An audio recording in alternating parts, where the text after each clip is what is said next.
Bonjour à tous, chers Sherlockiennes et Sherlockiens, vous voici chez vous sur notre chaîne de podcast. Nous explorons, décryptons pour vous et avec vous, à la loupe des Sherlocks, les sujets d'actualité, concepts innovants et toutes les thématiques du secteur du voyage. Alors attachez vos ceintures, décollage imminent vers une nouvelle découverte de notre secteur passionnant du travel avec notre invité du jour.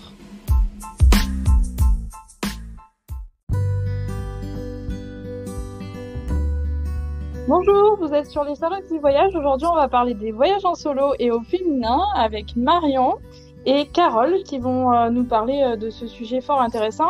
Carole va m'accompagner sur la partie questions et va aussi passer de l'autre côté du micro pour nous parler de son parcours de voyageuse en solo et va partager un petit peu le micro avec Marion pour échanger leur vision respective sur ce sujet. Alors les filles, est-ce que vous pouvez vous présenter? Qui êtes-vous? Quel est votre parcours? D'accord, avec plaisir. Bah écoutez, bonjour Carole, bonjour les Sherlocks du voyage, Mélanie. Moi c'est Marion, alias la toupie voyageuse. Je suis créatrice de voyages sur mesure en freelance et je suis aussi professeure de français en Égypte. Je vous parle d'ailleurs d'Alexandrie en ce moment. Et puis, bien sûr, je suis une grande voyageuse en solo. Donc, moi, c'est Carole. Alors, j'ai 45 ans et je viens de rejoindre l'équipe des Sherlocks du voyage. Donc, j'en suis ravie de rejoindre Mélanie. J'ai à peu près 20 ans d'expérience dans le marketing et la communication dans différents secteurs, du lifestyle, de la gastronomie et également dans le voyage et tout ce qui a trait à la mer, qui sont mes deux passions. Et donc, comme disait Mélanie, une grande voyageuse solo, voilà, depuis toujours. Alors du coup, on va peut-être rentrer dans le vif du sujet. Marion, pour toi, quelle est ta définition du voyage en solo? Alors, le voyage en solo, pour moi, c'est vraiment synonyme de liberté, en un mot. Liberté, libre comme le vent. Voyager en solo, pour moi, ça rend vraiment l'aventure unique. On est libre de nos choix, on va où on veut, on mange quand on veut, on part quand on veut. Et il n'y a pas de compromis, en fait. Seuls nos désirs comptent. Donc voilà, pour moi, c'est la liberté totale, c'est se retrouver, se ressourcer, se recentrer sur nous-mêmes, se redécouvrir. Je dirais aussi que c'est peut-être un mode de vie, en fait. On se reconnecte, en effet, à soi-même, à notre environnement aussi, à la nature, aux autres. Et du coup, alors je vais rebondir sur votre définition à toutes les deux du voyage en solo. À quel moment, du coup, chacune de vous deux, vous avez eu le déclic de partir en voyage en solo et quelles étaient les appréhensions si vous en aviez? Alors moi, je voulais juste vous dire que j'avais 30 ans, parce que c'est vrai que je ne vous l'ai pas dit dans ma petite présentation. Et depuis assez jeune, j'ai très rapidement eu envie de voyager. Mes premiers petits voyages en solo, en fait, c'était un peu grâce à mes parents qui m'envoyaient dès 14 ans dans des séjours linguistiques à l'étranger. Donc j'aimais pas du tout ça, mais en fait, ça m'a mis très rapidement en immersion totale, voilà, avec l'inconnu. Ça m'a vite appris à m'adapter. Et du coup, dès que j'ai eu l'âge ensuite de voyager en solo, j'ai filé. Je suis partie en Australie pour commencer avec un visa vacances-travail. Je me rappelle, je devais partir avec un ami qui m'a planté au dernier moment. Du coup, j'ai pas eu le choix que de partir seule. Et ça a été en fait une merveilleuse expérience parce que j'ai rencontré plein de gens, j'ai eu énormément d'opportunités et ça m'a donné encore plus envie ensuite de faire d'autres voyages en solo. Voilà. Et est-ce que tu avais des appréhensions et comment tu les as surmontées par rapport à ça? C'était les circonstances en fait qui t'ont envoyé là-bas du coup? Oui, complètement. En fait, c'est comme ça parce que j'ai pas vraiment eu le choix que de faire mon premier voyage en solo de cette façon. Mes appréhensions, c'était la barrière de la langue, clairement. Comme tout Français qui part dans un pays anglophone, je parlais pas spécialement l'anglais, pardon. Et du coup, je flippais un peu de me retrouver à devoir parler anglais avec l'accent australien, etc. Mais finalement, c'est venu avec le temps. Je me suis fait confiance. On apprend super vite et on trouve d'autres moyens de communiquer, surtout. Et puis, j'ai surmonté cette barrière et cette frustration un petit peu en commençant à écrire des carnets de voyage. Ah, d'accord. voilà, c'est là que j'ai commencé un peu à écrire et à créer mon petit blog voyage aussi. Donc je vous parlerai un petit peu plus tard. D'accord. Et Carole, du coup, tu peux nous parler du coup de ton expérience à toi, du déclic. Alors, est-ce que c'est un peu la même chose? Ouais, c'est vraiment rigolo parce qu'en effet, je rebondis sur ce que tu dis, Marion. Moi, c'est un peu pareil. Alors, envie de sortir sa zone de confort, ça c'est sûr. Moi, mon premier voyage en solo réellement, je l'ai vécu sac à dos à la fin de mes études. En fait, j'étais partie finir mes études à Buenos Aires, en Argentine, et c'était vraiment voilà, la volonté de changer de culture, de me retrouver, comme tu dis, hors de ma zone de confort, dans une culture que je ne connaissais pas. Donc déjà, ce premier départ, et puis ensuite, le saut vraiment d'avoir arpenté un peu toute l'Amérique latine seule, et ben, c'est exactement ce que tu dis, c'est-à-dire qu'une amie m'a plantée, on devait partir à 2, et s'est posé la question, est-ce que je ne pars pas du tout ou est-ce que je pars seule? Et en fait, j'ai décidé de partir malgré tout et de partir seule. Et je l'ai vraiment pas regretté. J'ai même trouvé que c'était beaucoup plus riche parce qu'en effet, on peut, quand on part seul, ben on fait vraiment exactement ce dont on a envie, hein, cette fameuse liberté. Et on n'a pas besoin d'avoir non plus trop de planifier. En fait, on est bien à un endroit, on reste. On s'y sent moins bien, ben on passe à l'endroit suivant et donc on se reconnecte vraiment à soi-même. Donc finalement, il y a des appréhensions pour toutes les deux, un petit peu le même vécu, mais vous les avez surmontées parce que ben voilà, vous étiez un petit peu dans le flow. Moi, c'est ce que je ressens dans ce que vous racontez, dans le flow des choses, et vous avez laissé un petit peu vos envies vous guider finalement là où vous aviez envie, là où vous aviez plus envie, pour faire comme voilà, la liberté, comme on ressent ça dans votre témoignage. C'est intéressant. Marion, est-ce que tu peux nous dire comment tu as préparé ce premier voyage en solo en Australie du coup? Alors, en Australie, où en fait, c'est vrai que l'Australie, c'est vraiment mon premier voyage en solo où j'ai fait un visa vacances-travail, mais j'aimerais plus vous parler d'un autre voyage en solo. C'était celui qui a suivi l'Australie et qui était un vrai voyage d'aventure en solo. Et du coup, ce voyage, je l'ai organisé forcément en mettant un peu d'argent de côté, obligé, un minimum. Et puis, je m'inspirais sans cesse de documentaires, de blogs pour lister les endroits que je souhaitais faire dans mon périple.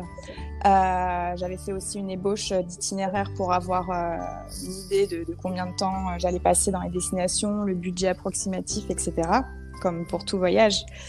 Et puis j'ai surtout pris contact, comme j'étais seule à partir et que je n'avais aucune connaissance dans ces destinations. En Russie, en Chine, au Népal, voilà, je connaissais personne personnellement.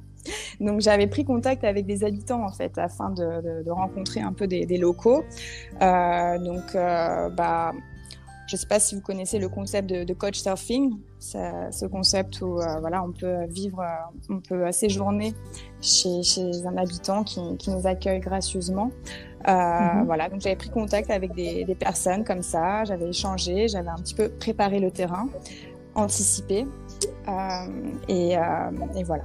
Après, tout s'est dessiné assez facilement. J'ai dû anticiper aussi le côté administratif, parce qu'il y a quand même des visas parfois aussi à prévoir qui demandent du temps. Donc j'ai préparé mon voyage en solo comme ça, en m'inspirant de blogs, de documentaires, en prenant contact avec des locaux. En fait, tu commences à voyager avant parce que tu prépares ton voyage, et il y a ce côté un peu do it yourself dans le voyage en solo. Je ressens un petit peu ça, l'envie de préparer de soi-même aussi. Alors un minimum quand même, je pense que c'est très important de connaître un minimum. Et du coup, qu'est-ce que, en fait, entre un voyage du coup avec ta famille et un voyage où tu partirais en solo, qu'est-ce que le voyage en solo va t'apporter de plus, en quoi il va te nourrir? Et là où le voyage en solo m'apportera plus, ça va être au niveau des rencontres. Au niveau des rencontres et au niveau de ma liberté, de l'improvisation aussi. Par exemple, quand je vais être en voyage avec ma maman, elle veut avoir quelque chose d'organisé, tout loué à l'avance. Enfin, il y a quand même de l'organisation et des petites contraintes pour moi qui aime ma liberté à 100%. Donc du coup, c'est la liberté qui change, je dirais. Ça revient à chaque fois dans Toujours la liberté, voilà, la définition du voyage en solo depuis le début. Et puis les rencontres, et du coup les rencontres, parce qu'en voyageant avec quelqu'un, on rencontre moins de personnes quand même en général, je pense. Du coup, Carole en parlait tout à l'heure, ça permet aussi peut-être quand on part à l'étranger d'apprendre une langue, Également, bien sûr. Peut-être être plus dans la rencontre, puisqu'on est. Alors, c'est la prochaine question. Est-ce quand on part seul, finalement, on rencontre des gens avant ou sur place? Est-ce qu'on rencontre plus de gens, ou est-ce que c'est plus facile ou plus difficile? Et est-ce qu'on a envie, en tout cas, de rencontrer des gens? De ce que je comprends de vous deux, du coup, c'est que finalement, quand vous voyagez en solo, c'est hyper facile, finalement, encore plus facile de rencontrer des gens, parce que du coup, les gens vont vers vous et vous allez naturellement vers les gens. Et a priori, c'est une envie aussi, de ce que je ressens. Vous avez envie finalement d'aller vers les gens. Les deux, mais en tout cas, quand on voyage en solo, quand même, quand on voyage, on cherche à s'imprégner d'une nouvelle culture et à s'ouvrir un minimum, je pense. On veut apprendre plus de choses. Donc on va à la rencontre de l'autre. Moi, personnellement, en voyageant seule, j'ai jamais rencontré autant de personnes. Ça m'a vraiment ouvert beaucoup de portes pour créer des nouveaux liens. Les gens viennent beaucoup plus facilement vers nous. Ils ouvrent des conversations, ils proposent de l'aide aussi. Le fait d'être solo, les gens, ça impressionne quand même. C'est vrai que c'est pas si souvent de voir, je sais pas, en Amérique du Sud, en Asie, ou là en Afrique, même là en Égypte, une petite blanche française à Alexandrie. Donc les gens sont intrigués, vont venir vers nous, ils ouvrent la conversation. Qu'est-ce que tu fais là? Est-ce que tu as besoin d'aide? Donc c'est super, ça crée vraiment beaucoup de belles rencontres. On fait des beaux liens, on crée de beaux liens. J'allais parler de cette notion de solidarité. C'est ça, solidarité. Moi, dès mon tout premier voyage, en fait, voilà, à un moment donné, je suis tombée malade. Et contrairement à ce que je pensais, je me suis pas retrouvée seule au monde. Et il y a eu énormément de personnes autour de moi, des personnes que je connaissais à peine. Et en fait, il y a une solidarité entre voyageurs qui est vraiment énorme. Et je dirais même que peut-être là, de ce qu'on est en train de parler, c'est plus une question d'attitude que de voyager seul. C'est-à-dire que tout ce dont on est en train de parler, on peut aussi le vivre en voyageant à deux. Comme on peut ne pas le vivre, c'est un choix aussi de pouvoir se détacher de son mode de vie de tous les jours, de pouvoir se mettre s'ouvrir complètement aux belles rencontres, comme pour reprendre l'expression de Marion, et finalement retrouver, il y a peut-être aussi une notion de rythme qui rentre dans l'équation, c'est-à-dire on retrouve son rythme, c'est-à-dire qu'à un moment donné, si on a envie de moments un peu plus seul, parce qu'on a envie de se retrouver, on a des moments un petit peu plus seuls, et puis quand on a envie de rencontrer du monde, mais vraiment, je vous assure, ça ne pose aucun problème, on reste pas seul, voilà, ça se fait vraiment tout seul, et je pense même pour des gens qui seraient un petit peu timides, qui auraient peur, il y a quelqu'un qui va venir les voir, qui va discuter avec eux. Enfin, je sais pas comment expliquer, mais pour moi ça se fait vraiment très naturellement. Je rebondis sur Marion, ce que tu disais tu t'es mis à écrire le carnet de voyage, c'est-à-dire que à la rigueur, le petit bémol quand on voyage seul, c'est qu'à un moment donné, parfois on vit tellement de belles émotions, on aurait envie de les partager avec des gens proches, sauf que ces gens ne sont pas là, et c'est un peu peut-être ça la frustration, de pas pouvoir partager son bonheur avec des gens proches. C'est ça, exactement, faire le débrief après une magnifique journée, je sais pas, quand on se retrouve au restaurant par exemple le soir, parce que c'est marrant que tu parles du carnet de voyage, mais c'est un vrai compagnon de voyage en fait. Parle-nous-en, carnet de voyage aussi. Alors, du coup, ton blog, il s'appelle comment, Marion, du coup? Donc c'est la Toupie Voyageuse. D'accord. Voilà, la Toupie Voyageuse, où je partage du coup mes carnets de voyage depuis l'Australie. D'accord. Et du coup, voilà, je me replonge dans des moments forts de voyage. Je partage des itinéraires, des tips, des petits conseils pour le voyage en solo aussi.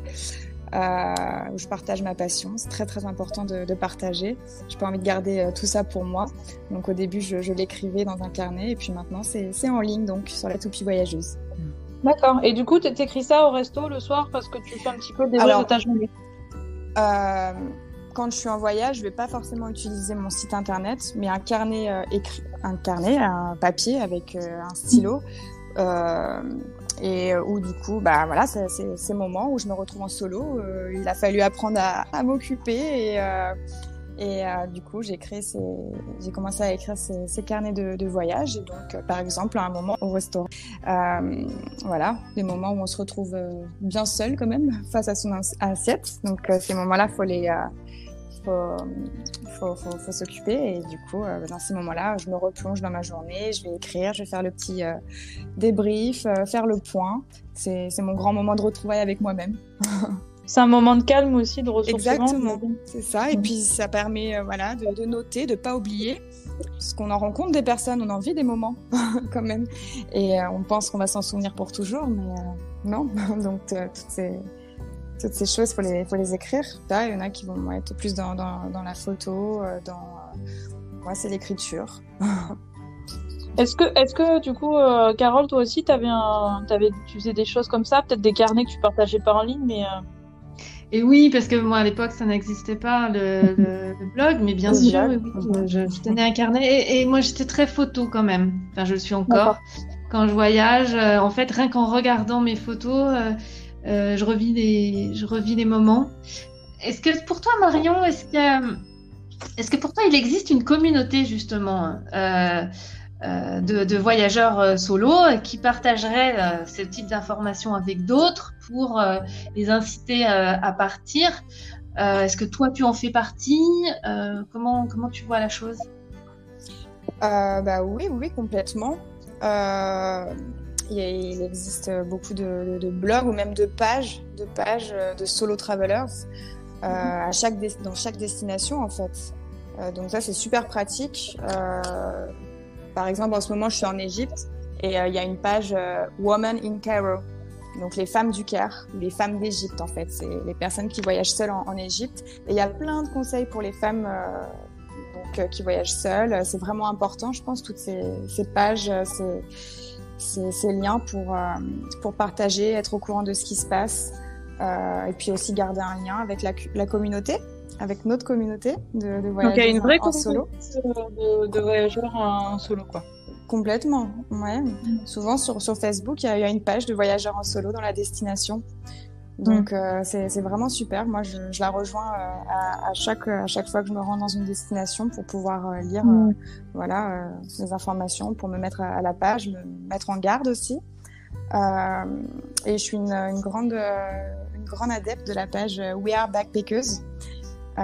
C'est un réseau de femmes bienveillantes qui répondent et partagent des infos très très précieuses sur toutes les destinations du monde entier. Donc je la conseille vraiment fortement, cette page en particulier. D'accord.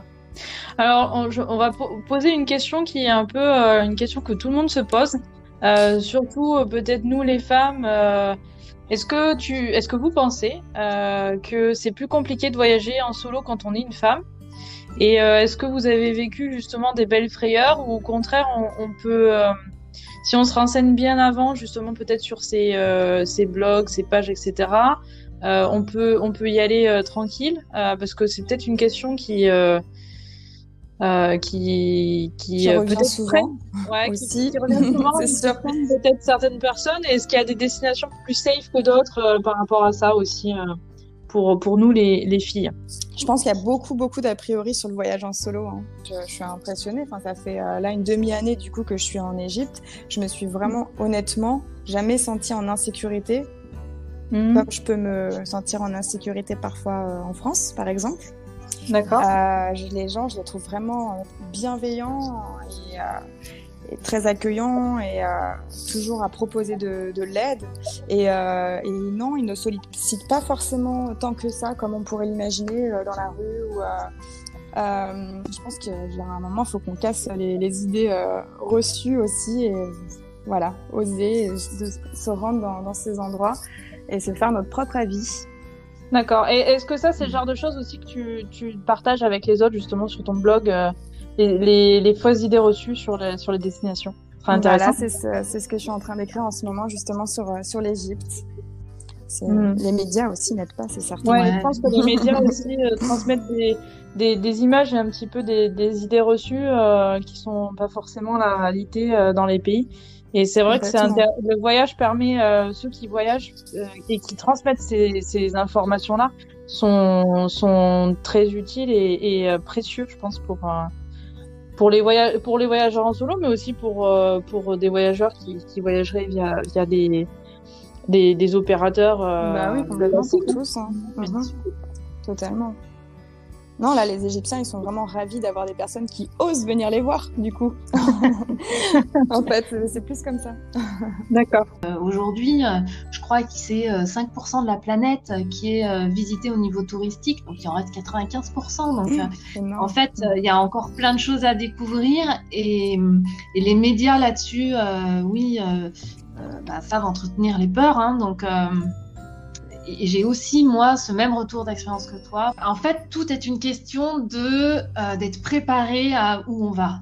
Mais à partir du moment où on fait l'effort, je pense, de s'accoutumer aux façons de vivre à la locale, il n'y a vraiment pas de raison qu'on soit plus en insécurité dans un pays plus qu'un autre. Alors, on va attaquer la question, les questions qui fâchent les voyageuses en solo.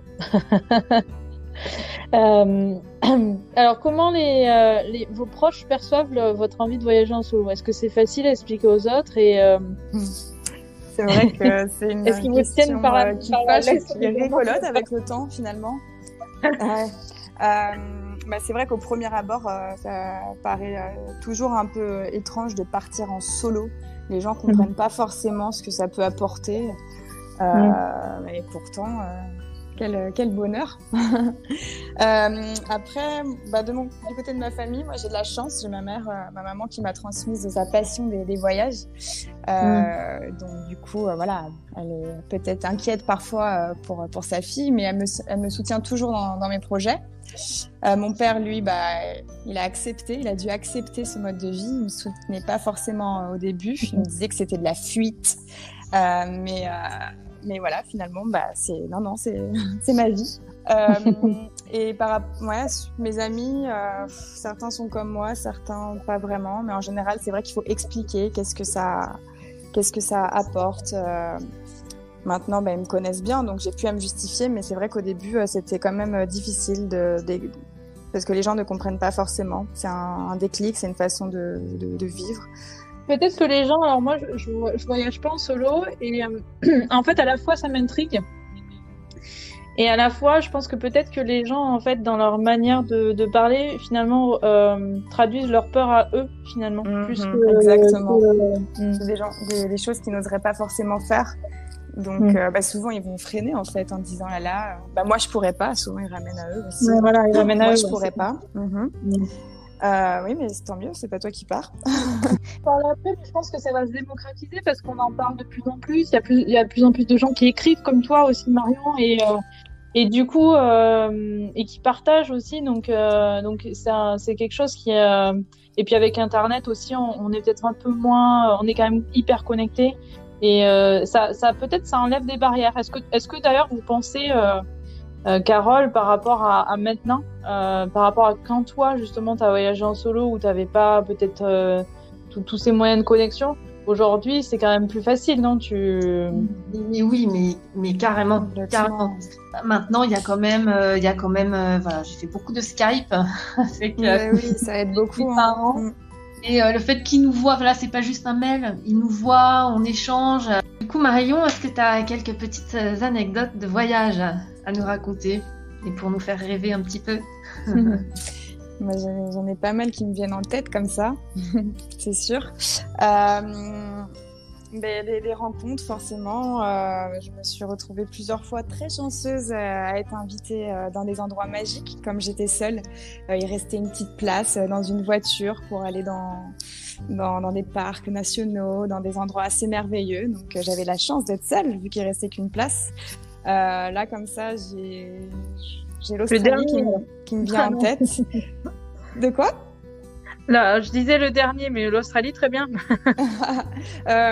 Oui, j'ai l'Australie où j'avais fait une rencontre assez merveilleuse d'une adorable néo-zélandaise qui parcourait le pays avec son van seule. Et moi, j'avais pas trop d'argent, c'était le début de mon voyage et elle m'a proposé de m'emmener gracieusement du sud au nord du pays. Donc, il y avait quand même 4000 kilomètres et vraiment une merveilleuse personne qui m'a offert ce super voyage et qui, à chaque fois que je disais merci, elle me disait mais it's not forever, profites-en.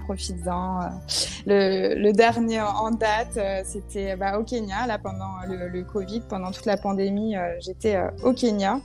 J'avais fait une rencontre magique en me rendant au Kenya. Je suis tombée amoureuse du pilote, d'un pilote de petit avion. Et du coup, j'ai décidé de rester confinée à la fermeture des frontières avec ce petit pilote.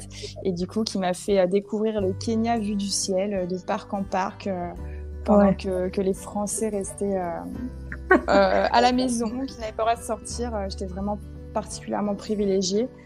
Donc voilà, encore une rencontre magique et beaucoup de super souvenirs. Et c'est que de petits souvenirs comme ça, il y en a un tas. Alors, on va passer au retour du voyage. Sujet épineux quand on aime voyager et qu'on vit des expériences fortes. Comment ça se passe au retour du voyage? Les retours, est-ce qu'ils sont difficiles? Est-ce qu'il y a un retour un peu douloureux ou comment ça se passe? C'est vrai que le retour de voyage, c'est une étape. C'est aussi une sacrée étape. Ça peut être aussi un coup dur. Moi, je dis souvent que l'esprit met toujours un peu plus de temps que notre corps à rentrer de voyage. C'est dur d'atterrir, de retrouver sa petite routine ou de ne plus vivre autant de moments magiques d'un jour au lendemain. Je pense que c'est important de laisser le temps faire son travail, d'écouter ses émotions, de prendre le temps d'atterrir, de retrouver ses petits repères, faire le point, prendre un peu de recul, etc. Puis il faut garder en tête que toutes les bonnes choses ont une fin, que chaque étape c'est aussi un renouveau de soi, et puis il faut continuer à rêver. C'est le moteur de la vie. Donc c'est juste une étape. Ça fait partie du voyage. C'est important de se reprojeter sur la prochaine aventure. Moi personnellement, j'essaie de continuer à voyager même quand je suis rentrée à la maison, en écrivant sur mon blog par exemple, où je vais faire des restos du monde, des expos sur des pays, des films. Je regarde des films d'aventure, en attendant mon prochain voyage. D'accord, donc c'est addictif quand même, on sent l'addiction. Totalement, ouais. Quand on tombe dedans. Et je pense qu'en fait, le retour doit se préparer. C'est-à-dire que si on ne prépare pas le retour, si on n'a pas des projets, on va vite tomber dans une période de mélancolie, en fait. Alors que le meilleur reste à venir. Il y a toujours plein de choses à vivre, que ce soit en voyage ou tout simplement là où on se trouve. Oui, et puis en plus on peut voyager pour chez soi aussi. On n'est pas obligé de partir loin. Voilà. Les voyages en solo, c'est aussi un mode de voyage, mais on n'est pas obligé de partir loin pour se dépayser non plus. Ce type de voyage, j'imagine, en étant en France, par exemple, quand on va à la montagne ou quand on va dans des endroits un petit peu plus reculés aussi. Peut-être on retrouve un petit peu ce côté face aux éléments aussi, ou ce genre de choses. Oui, on n'en a pas parlé de ça, mais la nature, le contact avec la nature, on va dire vierge, pure, sauvage, ça c'est aussi une découverte quand on part, en tout cas sur moi, mes voyages quand je suis partie sur de plus longues périodes. Et tu as tout à fait raison, c'est-à-dire que la dernière fois que je suis rentrée, je sais que j'en avais pris plein les mirettes et je me suis dit... Et en fait, la France est un pays magnifique et cette fois-ci, j'avais pris conscience qu'il fallait juste que je regarde avec d'autres yeux.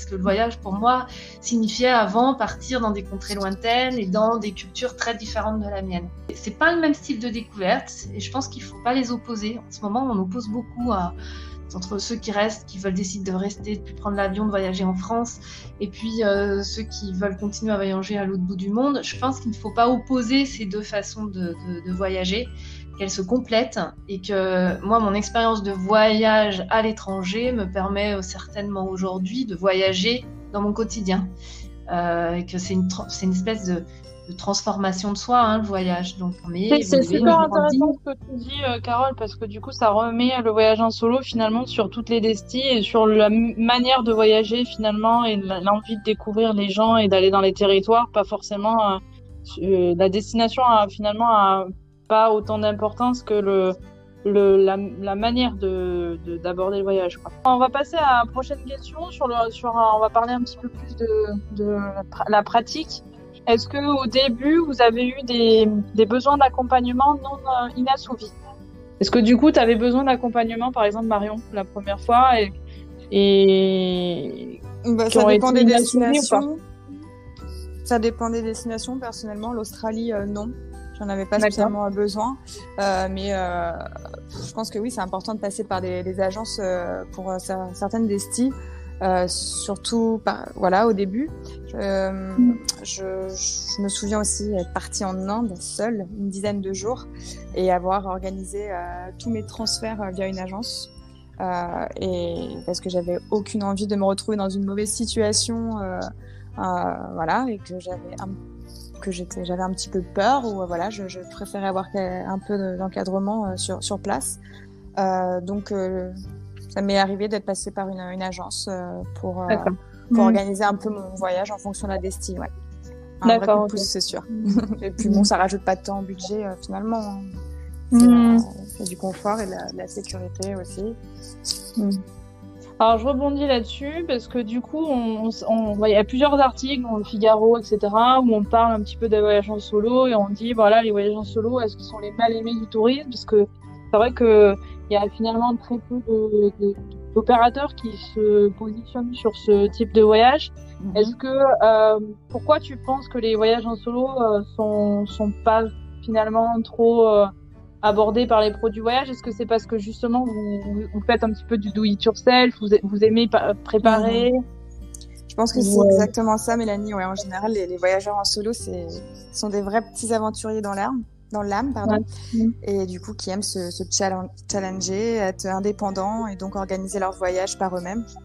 Et pour cette raison, les agences ciblent moins ce type de clientèle. Après, c'est pas les seuls profils. Je pense qu'il y a aussi des gens qui aimeraient partir, qui ne peuvent pas forcément être accompagnés parce que le conjoint n'a pas de vacances, parce que les amis ne sont pas en vacances au même moment. Et moi, je suis persuadée qu'il y a quand même une cible qui pourrait être intéressante à travailler en solo. Intéressant. Qui est déjà un petit peu travaillé aujourd'hui, mais plutôt dans un mode de réseau et tribal. Donc, on est moins dans le voyage découverte seul, avec des moments où on se retrouve seul. Je pense qu'il y aurait moyen de travailler un service de valeur ajoutée pour cette catégorie de voyageurs. Et même s'il y a du do-it-yourself, ça prend du temps en fait de préparer des voyages sans agence. Donc certaines personnes peuvent se le permettre et d'autres peut-être ont juste moins le temps. Parce qu'encore une fois, s'immerger en local, ça demande quand même une certaine attitude, une certaine préparation. Donc je pense qu'en effet, les pros du voyage ont vraiment leur place et une carte à jouer. Et je pense peut-être sur des choses plus immersives, plus d'aller un petit peu plus loin que un package de vacances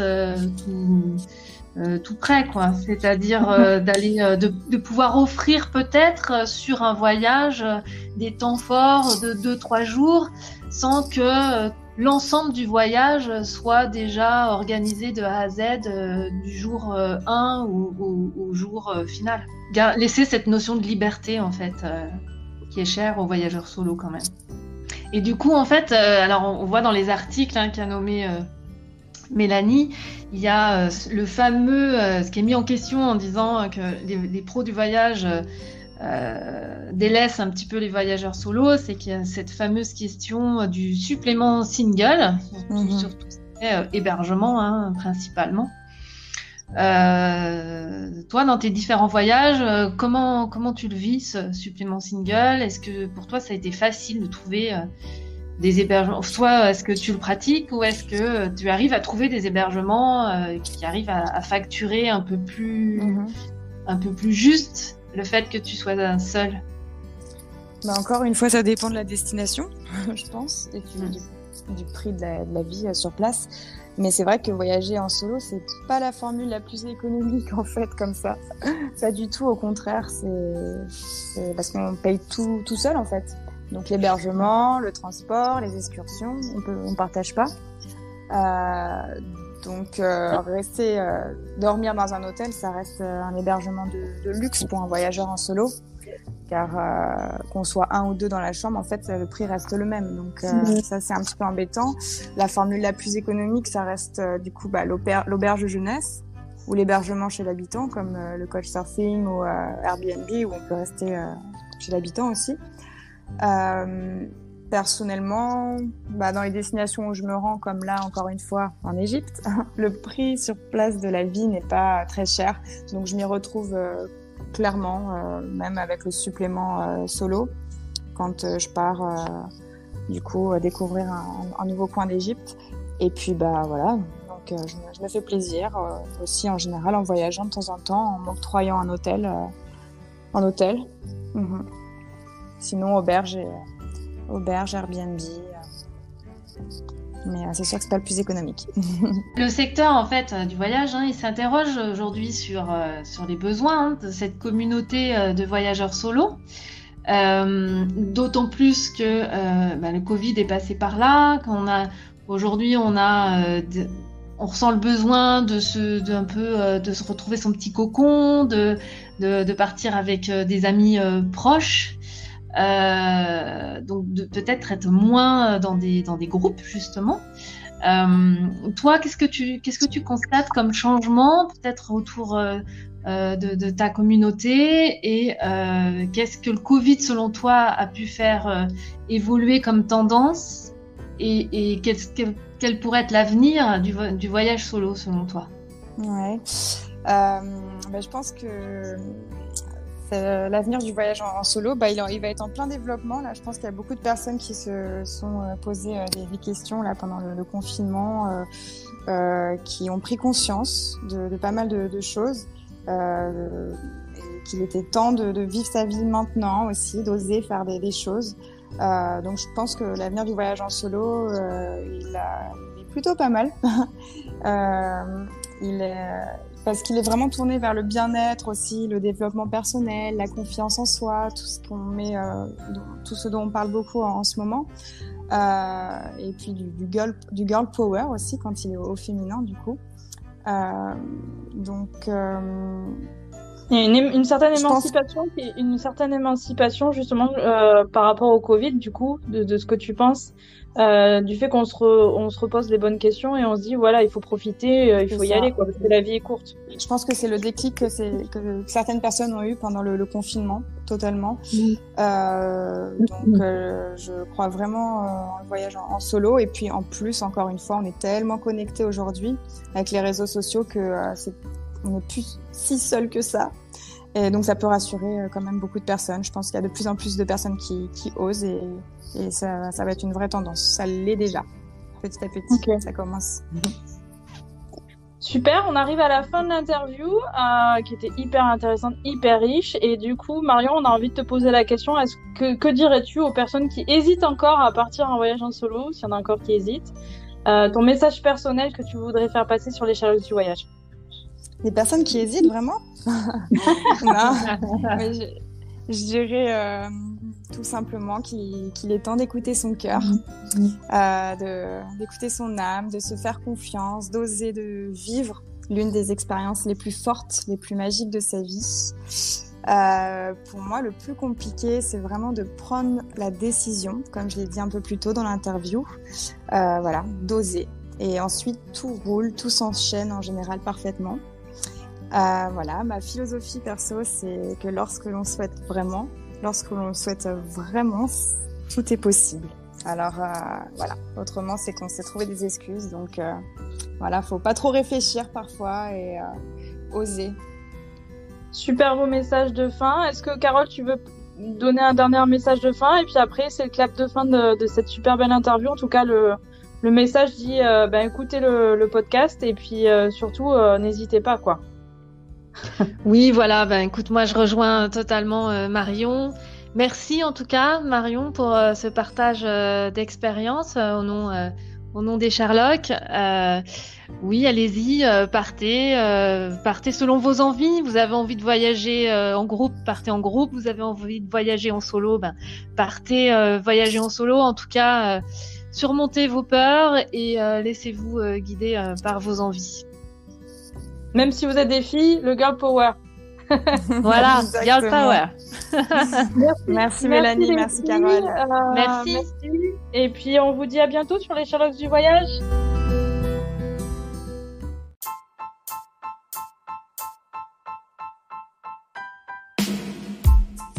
Chers Sherlockiennes et Sherlockiens, merci de nous avoir écoutés. Vous avez aimé cet épisode? Cela vous a été utile? Alors aidez-nous à diffuser ce podcast autour de vous. Comment? Tout simplement en vous abonnant, en partageant notre podcast sur les réseaux sociaux ou encore en nous laissant un avis 5 étoiles sur votre plateforme d'écoute préférée. Retrouvez-nous également sur notre site www.lessherlocksduvoyage.fr ainsi que sur nos pages LinkedIn, Facebook, Instagram et Twitter. D'ici là, on vous dit à très vite pour un nouvel épisode à la loupe des Sherlocks pour découvrir un nouvel invité passionné et passionnant du secteur du voyage. Sherlocksment vôtre!